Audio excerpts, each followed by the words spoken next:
तर चला मंडळी, आज बनवूया पालकचे एकदम फ्रेश फ्रेश कुरकुरीत असे भजे. त्यासाठी आपण निवडलेले पालकची मोठी मोठी हिरवीगार पानं. यानंतर एका बाउलमध्ये आपण 5 ते 6 चमचे बेसन ऍड करून घेऊया.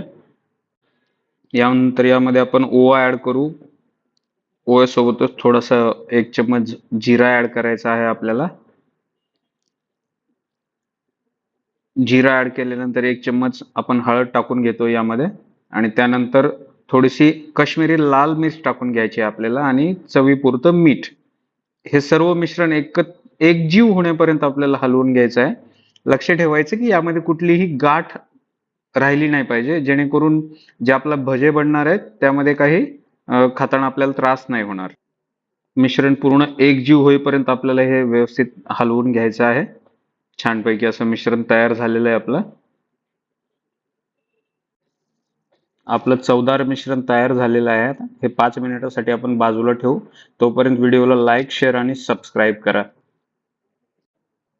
आता एका कढईमध्ये मस्त तेल ऍड करून घ्यायचं आहे. माझ्याकडे डीप तवा आहे, त्यामुळे मी ते तव्यात ऍड केलेलं आहे.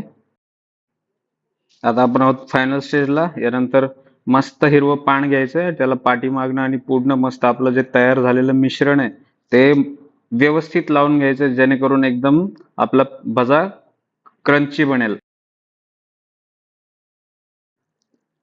पानाला दोन्ही बाजूने पीठ लावून झाल्यानंतर त्याला अलगदपणे गरम झालेल्या तेलात सोडायचं आहे, आणि तुम्ही बघू शकता कशा प्रकारे आपला भजा एकदम फुगून वर आलेला आहे.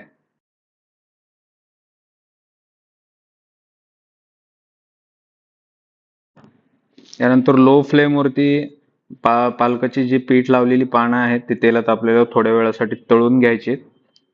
जोपर्यंत स्ट्रक्चर थोडस लाल होत नाहीये तोपर्यंत त्याला तळून घ्यायचं, आणि त्यानंतर ते एका ताटामध्ये सेपरेट काढून घ्यायचं आपल्याला. आणि मग तयार होतील आपले एकदम क्रिस्पी आणि क्रंची असे. म्हणजे बघू शकता तुम्ही मंडळी कशा प्रकारे भजे आपले एकदम क्रिस्पी झालेले आहेत. तर तुम्ही बनवून नक्की बघा, आणि आवडलं तर नक्की शेअर करा, फॉलो करा आणि सबस्क्राईब करा.